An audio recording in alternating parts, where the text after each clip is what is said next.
6 months back, I started learning how to play the guitar. At first, it was rough. My fingers hurt, I couldn't remember any chords, and everything sounded off. But after a few weeks of just messing around and practicing, something clicked.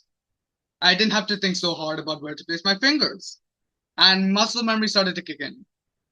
And that made me realize how incredible our brains really are. So, what's actually happening is that my brain is building new pathways, creating connections between neurons every time I practice. You can imagine it's like my brain is saying, hey, we're doing this regularly, so let's get better at it. And the more I do it, the stronger those connections get. And that's how I go from struggling to actually enjoying what I'm playing. And different parts of the brain help in different ways. For example, memory, to remember the chords, motor skills for the precise finger movements, and focus so I don't get distracted halfway through. Learning something new doesn't just help with that singular thing. It changes how we feel about ourselves. Like with guitar, I felt more confident and even more motivated to try other new things.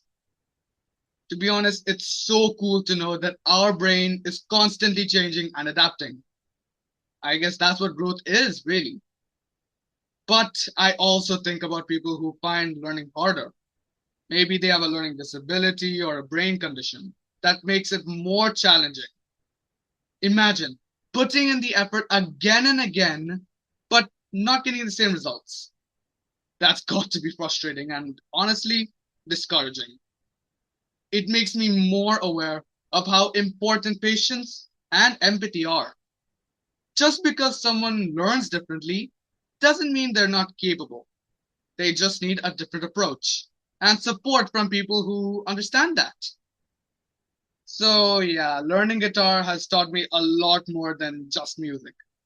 It reminded me that our brains are powerful, but also that everyone's brain is different. And that's okay. What matters is that we keep learning at our own pace, in our own way, and that we're kind to ourselves and others while we do it. Thank you.